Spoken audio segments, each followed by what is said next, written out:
Really cool display there. Yeah. It is. It turned out really nice. And of course, 50 years ago tonight, the last American soldiers left Vietnam after 8 long, grueling years of war. When those soldiers left in March of 1973, it was the longest war in American history at that time. As those veterans age, we are now losing nearly 400 of them a day. There are only about 800,000 left. And this evening in the Buckley Report, Bob's going to introduce us to 2 of them who have conflicted feelings about the war and those leading.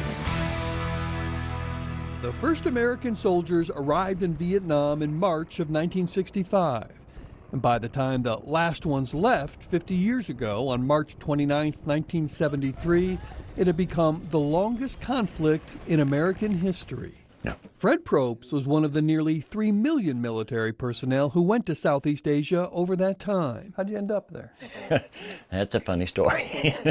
Like so many teenagers in the 60s, Fred didn't see why he should fight. I dodged the draft.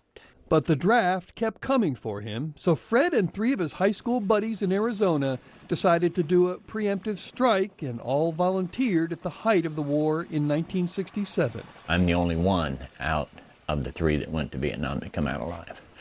You know, so they were good old country boys, you know, like me. I've never had a bunch of friends better.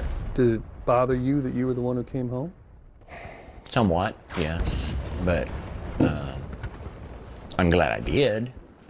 You know, of course, when we came home, we didn't have no bunch of people at the airport saying, you know, welcome home, all this kind of stuff. And there were people there, but they called us baby killers and all this kind of stuff. Spit on you? Uh-huh.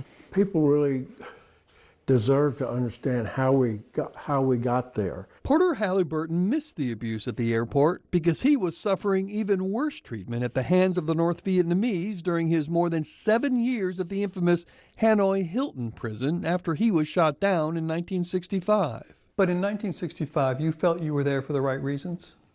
I did. I didn't know a hell of a lot more than we were fighting against communism, and we were fighting to protect the South Vietnamese people. By the time Fred Probst and his buddies arrived in 1967, even the soldiers themselves were disillusioned. What was the general feeling among you and your friends about this war?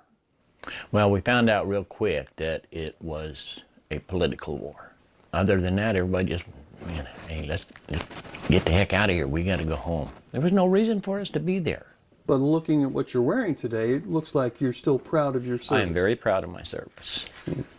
So is Porter Halliburton. But I still think there are things to learn, both on the military side and political side, about Vietnam. Like so many veterans, there are 2 people Halliburton will never forgive.